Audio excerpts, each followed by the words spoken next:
Ladies and gentlemen, we have just witnessed the greatest Champions League semi-finals in the history of the sport. What we just watched was inhumane, was abnormal, was one of the greatest games in footballing history. Inter Milan 4, Barcelona 3 on aggregate 7-3. Oh my god, where do I even begin? The amount of just cinema that we just witnessed was ridiculous. That game had everything. You had world-class goals. You had world-class players playing at the highest level. Lamine Yamal, Sommer. Oh my god, that is an all-time goalkeeping performance. The saves he made today will go down in history. And if Inter Milan do somehow go on to win the Champions League, he will go down in history as, bro, don't make me say it, one of the best keepers of this generation. I mean, 4-3. Just take a look at that. Take a look at the scorelines. Inter Milan, after the first leg, is 3-3. Yeah, we go into the second leg. Inter Milan at home, they score 2 goals. They're 2-0 up before half time. Chanaloglu scores a penalty. Lautaro Martinez scores a great goal. Dumfries was out of his mind this game. He got 5 GA. Let's think about that. 4 assists and a goal. Ridiculous. But Inter Milan were comfortable. Again, like in the first leg, they went 2-0 up. Yeah, it's half time. You're thinking they're in cruise control. The tie's basically done. It started off a little slower than it did in the first leg. I thought there weren't going to be as much goals. Boy, was I wrong. Barcelona were onto these men differently. They were harassing them. Yeah, so much so that Eric Garcia scores an absolute peach of a goal. First time volley into the top left of the goal. You thought, whoa, okay, something is going on here. Barcelona could be onto something. Lamine Yamal's moving crazy. Pedri's linking up play. You see Barcelona constantly applying the pressure. Inter Milan can't handle it. Dani Olmo scores now. Oh my god, a brilliant ball played in. Dani Olmo, first time header, into the corner again. It's 2-2. I'm getting flashbacks of the first leg, but we're running it back from the first leg. This is the madness. It's 2-2. Both teams have equalized. It's 5-5 on aggregate. Things are going crazy. It's the 87th minute. Barcelona, like I said, are harassing Inter Milan. Rafinha takes a shot. Sommer saves it. Rafinha gets on the rebound, keeps his cool, was concentrated, waited for the second ball, and slotted it into the corner. You think Barcelona are going through? You think Barcelona have won the tie 3-2? It's the 90th minute. It's done.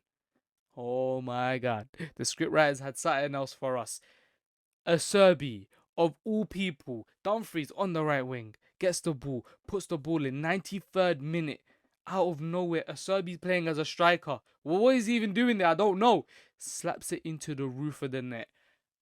And they've equalized. Oh my god, you thought the tie was done. It's far from over. We're going into extra time. Barcelona are shocked. Yeah, you can see it in the players when they were playing in the extra time. They were shocked. They thought they'd already won it. They were far from it. Frattesi scores, slaps it into the corner, bottom corner. Beautiful finish. Takes his time, control, takes the touch, takes another touch, passes it into the corner. What a goal. Inter Milan are through. I mean, just take a look at the statistics. Inter Milan didn't care about the ball. Barcelona dominated, if I'm being completely honest with you, but that was a masterclass nonetheless. You have to remember, Inzaghi, he has a team where he's deploying Mkhitaryan in 2025 and Darmian is one of the oldest clubs ever to win. I mean, to go to the final of a Champions League, to be playing in a Champions League semi-final. Their average age is like 32. You take a look at the expected goals. Inter Milan had 2. Barcelona almost had 3. 22 shots to 13. This game was just an absolute madness. Can we talk about this game without talking about Sommer? Oh my god, this guy was ridiculous. The saves he was pulling out today, the save he did on Lamine Yamal in extra time, the save he did on Garcia.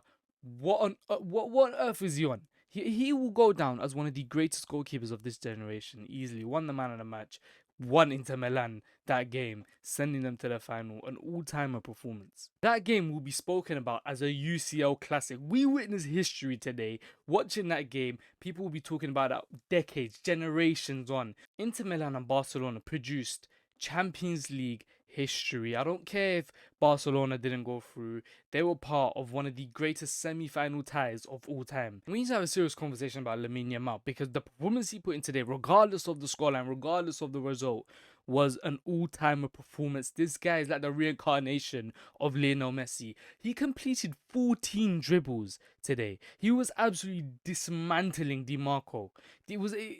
Every time he got the ball, something was happening. He was creating something, a real big chance. Every time he had the ball, I was worried for Inter Milan. I'm thinking, what's he going to do now? What chances is he going to create now? Who's he going to embarrass now?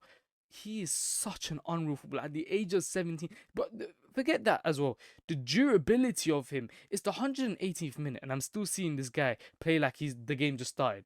Completely fresh, beating his man, making 20-yard sprints with the ball. He's not real. He's a one-of-one footballer, and he will go down as one of the greatest footballers of all time. This is only the beginning of Lamine Yamal's career. Only 17 years old, playing like that in the Champions League semi-final, back-to-back games.